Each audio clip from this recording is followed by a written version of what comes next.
Halo Vivi Lovers, ketemu lagi di Vivi Kencana Bungu Channel. Hari ini ya kan, aku lagi mau bikin story tentang sebuah gedung yang memang terkenal dengan keangkerannya, dan sampai saat ini gedung itu pun nggak pernah ditempatin. Padahal dulunya perkantoran yang rame ya, dan konon gedung itu sekarang udah miring dan banyak banget ditumbuhi dengan pohon-pohon besar yang akar-akarnya kelihatan di dalam eskalatornya, di dalam liftnya. Penasaran? Ikutin Vivi Kencana Bungu Channel selanjutnya.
Di sini banyak banget tulisan dilarang masuk ya. Ini juga ada tulisan dilarang masuk, foto-foto, wawancara ya kan. Dan ini juga di belakang aku dilarang masuk. Jadi tulisan itu peringatan bahwa kita nggak boleh masuk ke dalam. Oke, kita nggak masalah. Tapi memang boleh ngambil gambar di luar sini gitu. Nah, mengenai gedung ini, aku pribadi memang nggak begitu banyak tahu. Tapi aku punya narasumber yang memang dulu pernah berkantor di gedung ini. Siapakah beliau? Beliau adalah Ustadz Reja yang pernah menempati kantor di sini. Nah, bagaimana kejadian-kejadian misteri yang dialami beliau? Kita akan tanya-tanya yuk. Oke, ikutin terus ya. Pilih channel Bunga.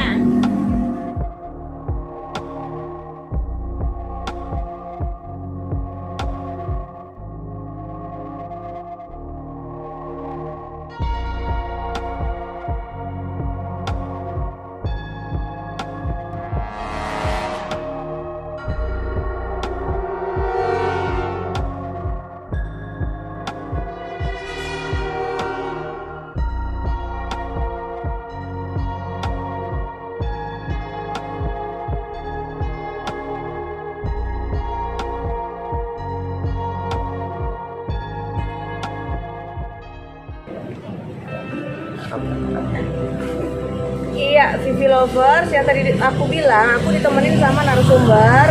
Beliau adalah Ustadz Reja, yang mana beliau sempat menempati gedung Menara Saidah tersebut. Katanya kan ada cerita mistis gitu ya Ustadz. Ya, apa kabar Ustadz? Assalamualaikum. Waalaikumsalam warahmatullahi wabarakatuh. Ya, inilah beliau.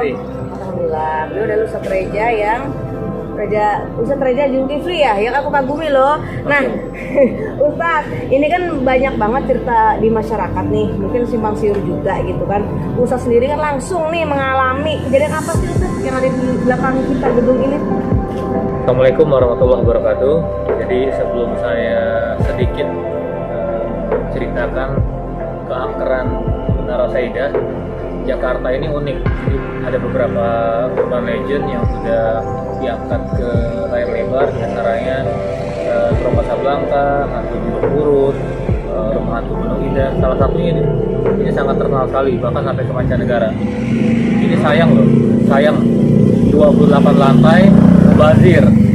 Jadi tadi kalau kata Vivi saya pernah menempati ini dulu, kurang lebih bukan hanya saya, kantor menteri pun 3 kementerian di sini. Ini udah sangat kesal sekali, gedung milik suami artis kita, Jaka Kosarawati, Bu Fahmi, sahabat kami ini. Pemenarisan juga Ustaz. Oh. Dengan Mbak ini ke. Iya. Ini kisah angkernya bahkan jauh sebelum tidak berpenghuni. Jadi ketika masih ramai aktivitas perkantoran pun, kalau malam ini CCTV menangkap ada komputer nyala sendiri. Ini bukan konslet. Nah, terus juga ada kursi-kursi kantor lalu lalang, ada lukisan jatuh, dan ini awal-awal di situ. Makanya karena dan ini diviralkan, makanya satu persatu yang ngontrak agak menjauh. Ya kita nggak boleh buruk sangka apa mungkin nggak diselamatin, apa mungkin ada di bawah itu ada yang angker atau ada kan macam-macam, kadang-kadang ada poskonya jin segala macam, walau alam ya. Dan ini perlu kita gali lebih dalam. Nah, tadi Vivi yang udah ke dalam. Iya, aku tadi sempat lihat ke dalam. Memang Ustaz, aku juga terasa ya, pas agak-agak jauh memang belum berasa aura negatifnya. Begitu mendekat ya, dan kameramen juga merasakan hal yang sama, energi negatifnya ini banget, terasa banget di badan gitu. Jadi aku nggak mau bertahan lama di situ nih. Jadi serem juga gitu. Terus Ustaz ada lagi nggak tadi apa? Sempat dilempar pisang katanya. Ini pisang ya? Sekarang ini kan udah ketat ya, gara-gara banyak yang bikin konten dan liputan di sini. Sekarang kita nggak boleh masuk area, tapi terakhir masuk horor. Orang bahkan, ya mohon maaf ya, orang bahkan nggak percaya horor pun akan percaya gitu. Tapi juga nggak boleh kita nggak percaya, karena dalam Al-Quran itu ciri orang bertakwa itu alladzina yu'minuna bil ghaib, harus percaya pada yang gaib. Yang gaib itu apa? Ma la 'ainun ra'at wa la udhunun sami'at wa la khatarat fi qalbi masyar.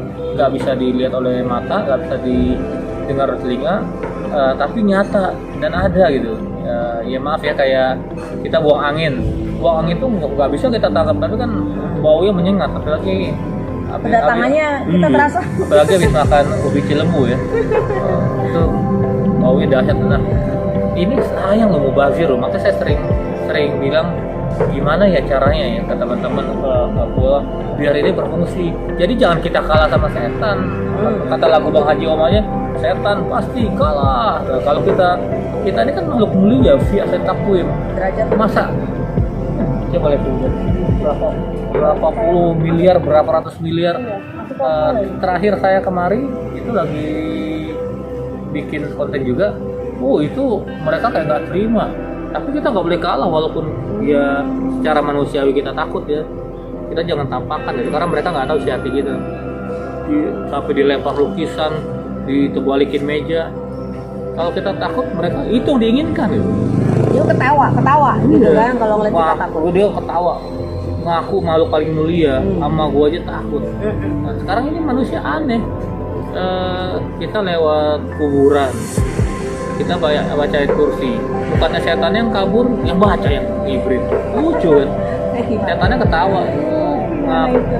Ustaz, mungkin penasaran kali Lover di sana, sebenarnya jenis setan apa sih gitu yang menghuni di situ? Tuyul Mbak Yul, kalau tuyul bikin kaya ya kan. Nah, makanya Nabi bilang jangankan di tempat yang tidak berpenghuni, di rumah kita nih, kalau kita tinggal di luar kota 2-3 hari, kita ke kamar kita tuh harus kita kepres pakai kain, pakai sapu lidi.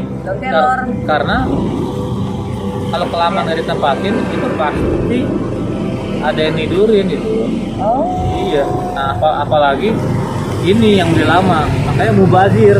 Makanya saya sebisa mungkin saya kasih masukan, saya kasih saran gimana biar ini nggak mubazir. Mubazir itu teman setan, karena ini udah segala macam makhluk tuh udah pasti ada. Gitu. Itu kan dari segi horornya Ustaz ya, dari segi horor. Tapi kalau dari segi apa? Mungkin sengketa atau gimana ya? Bagaimana ya? Kalau bisa ini banjir gini? Dari pemiliknya tuh gimana? Pemiliknya jelas. Ada ya. Dan kalau sengketa kan juga pasti udah rame di berita. Tapi kan ini justru viral itu karena keangkerannya, bukan karena kalau sengketa nggak mungkin menteri mau berkantor di sini. Aku udah sempat ke dalam juga gitu kan, lihat suasananya itu Ustaz. Aku lihat iya horor. Terus aku lihat juga ada ayam, ada piaraan, ada kucing, ada pohon pepaya. Itu sebenarnya ditempati oleh petani. Apa? Itu dulu perkantoran pemerintah kok jadi gimana kalau begitu Pak? Ya karena udah ditinggalkan Begitu saja. yang perkantorannya udah sepi, yang nyewa ada pada kabur. Ini udah, dan ini udah lama loh, Vi. Udah lebih dari 5 tahun kayak gini terbengkalai. Lebih dari Kalau kita masuk ke dalam udah ada alang-alang, udah ada macem-macem. Jadi wajar aja ditempatin sama orang. Iya. Apa? Jangan makhluk halus, ayam segala macem, kucing segala macem udah ini yang kasat mata. sejarahnya gitu, tanahnya mungkin katanya tanah keramat atau gimana Ustaz, kok bisa ada muncul makhluk-makhluk halus. Nanti kita interview RT ini tahu. Ya kita minta pendapatnya, bilang Pak RT ini masyarakat juga perlu tahu ya. Kalau ke saya bukan kapasitas saya gitu, karena saya bukan orang Jakarta, saya orang pinggiran Jakarta kan. Tapi karena kesohornya luar biasa ya, bahkan sampai teman-teman yang di luar negeri aja tahu loh. Tahu ya. Keangkeran ini hebat kan? Iya, jadi apa sih namanya? Aku pribadi jujur penasaran pengen masuk ke dalam. Aku mau nyelonong ke dalam, berani kalau ada Ustadz. Harus berani. Kalau sendiri aku nggak berani, takut diculik. Karena kan genderuwo bawa cowok, setannya katanya. Gitu. Jadi ya. Aku juga nanti digodain kuntilanak. Tuh kan, jadi sama-sama dapat jodoh.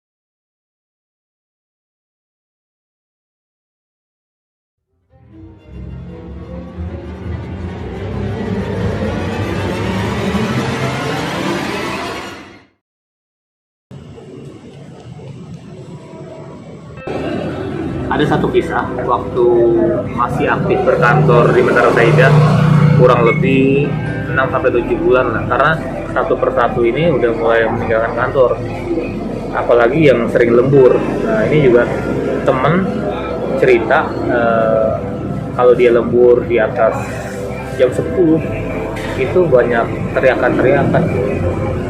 Teriakan itu kalau banyak cerita-cerita itu kan teriakan perempuan. Nah kalau ini banyak teriakan tapi suara laki-laki itu ngebas tuh, tolong, ampun, panas. Itu nggak tahu gimana sampai pada banyak yang resign.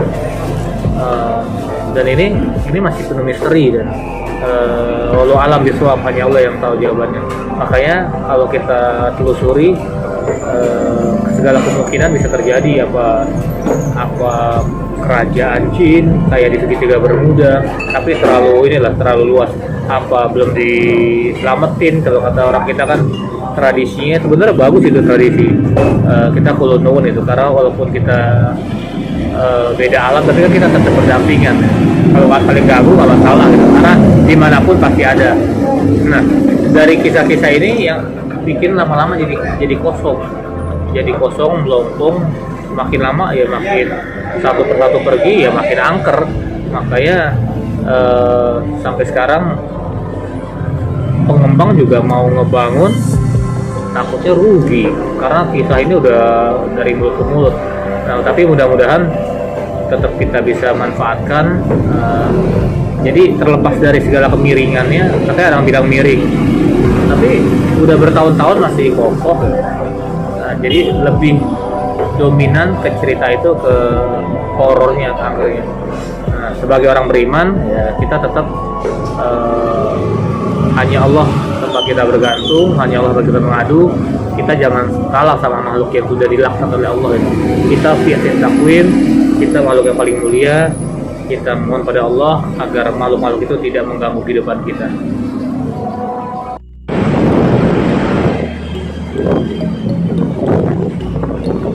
Ya, Mimpi Lovers, makasih banyak udah ikutin aku terus ya. Yang mana tadi udah bikin cerita, bikin story tentang Menara Saidah, ya kan? Yang mana terkenal dengan keangkerannya, kehororannya gitu kan. Dan ini memang aku baru pertama kali kesini gitu kan, dan memang aura energi negatifnya sangat kuat sekali. Terasa banget ini pas depan, terasa banget, dan aku merasa kayak ada yang merhatiin. Pas kamera aku shot berada di atas tadi di pintu masuk, aku merasa ada yang merhatiin dari kejauhan. Ya, posisinya dia tuh ada di dalam gedung, di dalam pas kayak lobby gitu ya. Aku ngerasain ini kayak ngeliatin gitu, kayak pengen tahu aku tuh lagi ngapain gitu. Dia merhatiin karena memang kameraku arahnya ke sana gitu kan. Makanya aku nggak berani terlalu dalam ke sana gitu kan. Mungkin inilah kenapa di Menara Saidah tuh nggak berada orang masuk, karena memang yang di dalam itu merasa terusik banget gitu kan, nggak suka dengan keramaian kayaknya ya. Jadi memang setiap manusia yang datang di situ pasti akan diganggu, akan diusir secara halus agar tidak menempati tempat mereka gitu. Dan konon juga di sini dulu tempat makan keramat gitu. Jadi banyak banget cerita mistisnya gitu kan. Oke, guys, makasih banyak udah ngikutin video Cara Bungu Channel. Jangan lupa like, subscribe, dan komen di bawah ini.